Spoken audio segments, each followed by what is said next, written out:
standing out? I think Merle and Daryl. I think Daryl had a really good week this past week. I think he's, maybe he went through a little bit of early slump or just a transition maybe, but I think the scrimmage we had Saturday, he played well. I think yesterday's practice he did well, and so I think he's getting his feet under him, just playing with energy and activity. And Merle's making strides as well. So both those guys are guys we're going to rely on, especially up front. And then, Bab is Bab. You guys kind of already familiar with him. And Donovan now, I think he's starting to settle in. Can really, really shoot. He can really make shots. And so, Bab is just a really good playmaker. And then Solomon Young, he's a guy, he has great days, and then he has okay days, but he's a freshman, he's learning, and there's so much on his plate right now. And so if we can just get him playing at a high level from a motor standpoint, energy standpoint, he'll be able to help us as well. Who's going to start in that fifth spot, either today or against Nebraska or November 11th?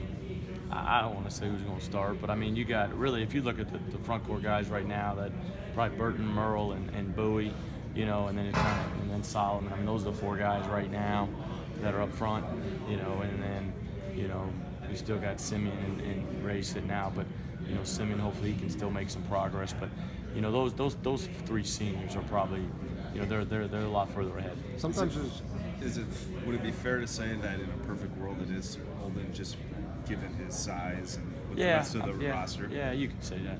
Yeah, you could say. I mean, he gives us probably the best defensive presence down there, and I think he's having a good understanding now of what we need from him. I think Bowie is too. I think Bowie's made strides the last couple of days, starting to understand. Hey, all right, here's what they need from me. Energy, activity, finish plays. Merle's starting to understand how to set ball screens, which I'm big on. And so that's big, especially the way we want to play. It seems like sometimes in the preseason from all schools and teams that there's talk of things that maybe do or don't happen, whether it's depth or something. It seems like defense is something that you guys talk about a lot, and we will see different looks. I mean, how much have you guys practiced defense and have you seen? We've been working on it quite a bit, but it goes in strides. As we're doing offense, defense stunk the last scrimmage. Now we were doing defense, and the offense stunk this scrimmage. And so I think it's just until you play somebody else, that's kind of how it is. But we are going to play different defensively because we got to keep the ball in front of us. So we got to be in gaps. We got to keep the ball in front of us because we aren't the biggest team at the rim.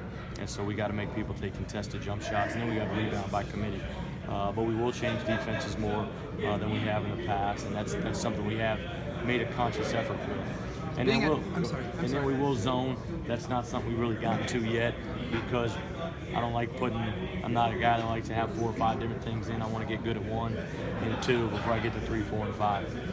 Has being at a Power 5 school changed your thought on recruiting grad transfers or 4-year to 4-year? Well, the difference is at the mid-major level, the 5th-year guy skips you. I never had one before. This is the first time I've coached a 5th-year guys. They're looking beyond Murray State to so when you're at Murray and you're recruiting a 5th-year guy, they're going to skip you to go to Iowa State. And so now at Iowa State, obviously, whether it's we'll look for a 5th-year guy this year, whether it's up front or a wing, we'll need some experience, whether it's JUCO or 5th year.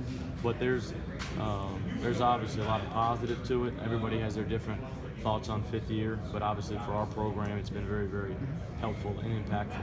When Donovan and Monte been on the floor at the same time in practice, what have you kind of seen from them, and how's their? They've been on some. We haven't probably done that enough, but they've been on there together some. I'm trying to get, we're just mixing lineups a lot right now. I started probably experience versus inexperience. That probably wasn't the best thing because practice wasn't as good. When I've just really kind of done a mixture of, Monte, you're here, and Naz, you're over there. I think the practice competitiveness has really gone up. And so, we haven't we've looked at it, we scrimmaged, we probably did it 1 8-minute segment both Saturdays that we scrimmaged, and then in practice just a little bit. You guys are probably going to have a non-traditional lineup on the floor 90-95% of the time. What's your challenge to figure out how to best do that, given how unique it's going to be on the floor all the time? There's probably not something you can roll out and say, well, we know this is going to work. Yeah, I think the biggest thing from an offensive standpoint, and this is what we stressed yesterday with the guys, can you be committed? Because I like running, and I want them running. But to run, you have to run. And you can't look back for the ball and have 3 guys looking for it. Everybody has to buy into running. If we can stay committed to that and keep the floor spaced and just play off the ball, play off ball movement or ball reversal, but are we getting can we get a quality shot every time? Because if we can move the basketball and get quality shots, we've got very, very good shooters. So I think that's the one biggest thing is sometimes when you play those non-traditional lineups, as I played them before, you can get stagnant offensively. You can get to standing. You cannot move the ball quick enough, and that's the biggest thing we've been preaching. Defensively, there's some advantages. You can switch everything, but can you rebound? And so there's always going to be some advantage, disadvantage with it. Deontay could play some 5 based on how. Right now, he's probably going to play majority at the 4. The forward spot, but he could play the 5. That stagnation that happens with the conventional lineup, is that just guys playing out of position or not? I think just overhandling the ball, just dribbling the ball too much, and that's what we just got to focus on. Been preaching to them about just move it, pass it, shoot it, or move it. Not just hold it. Because when we have the floor space and we're moving it, we really can do some good things. Where's Nick Knapp? He's good. I mean, he's got a big role. He can play any perimeter position. And if we went small, whether it was Deontay at the 5, Merle at the 5, Bowie at the 5, he could be the 4 and just go 4 guards. Nick is, I've said from day one, he's probably potential-wise the best NBA potential guy just from the standpoint of he can dribble, pass, shoot, he's got length, he's got size. He can take bad offense and make it good offense because he can just go make a play. Was there a combination you liked other than those 4 starters and one of those big guys that stood out to you? Yeah, the thing that I probably changed the lineups too much. We were talking about that after we scrimmaged the other day. Is you just go 8 minutes, it's hard. You probably need to just go, hey, today we're just going to go 16 minutes with this group, 16 minutes with this group. So I bounced around lineups maybe too much, but Naz, Nick, Monte, that's been a good perimeter lineup for us.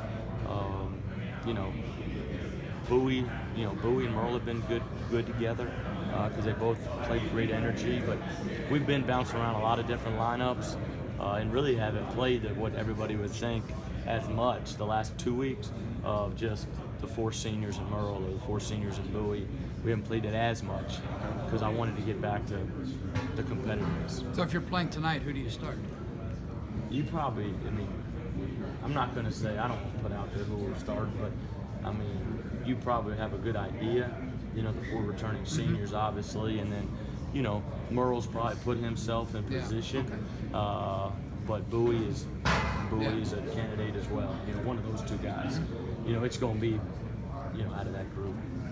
Health-wise? I think they're good. I think they're all really good. Yeah, I think they're good. Nothing outside of the everyday practice stuff. Yep. What do you want to see out of that 5th spot? What do I want? Yeah. Energy and activity, defend, rebound, ball screens, set good ball screens, finish around the basket, do the simple, tough things that this team needs. And I've said it 100 times in practice, whoever can do that is going to play. And what Bowie's done a great job the last couple of days, and Merle has done it pretty much consistently, they're doing that stuff now. And if we can get those guys to run the floor, to rim run, to ball screen, to finish around the basket, because Monte's going to find them. Matt and Naz are going to, look for them, or they're going to have the floor space for Monte gets in there and drops it off. You got to finish and make plays, and they're getting better though. Is Merle shooting a surprise part of his game though? Naz said that he shoots better than people would think. Yeah, he does. He can make a 15, 17 footer. I don't know if that's what we want to do every time down the floor. But if it's 2-man ball screen, and he picks and pops, can he make a 15, 17 footer? Yeah, he can do that. And does he have freedom to shoot it? Yeah, he does. But he needs to be great around that basket for us. With those experimental lineups, are you going to try to hammer that down for the exhibition games, or are you going to use those exhibition games to kind of No, we'll scrimmage Sunday, and I'll probably go with more of just be consistent. I'm not going to try to change a bunch. And then same thing, the good thing about it, I think our schedule has a good balance to it, to where we can every game's important, but we can kind of work our line as we go through the early parts of the year. So the Nebraska scrimmage is Sunday. Yeah.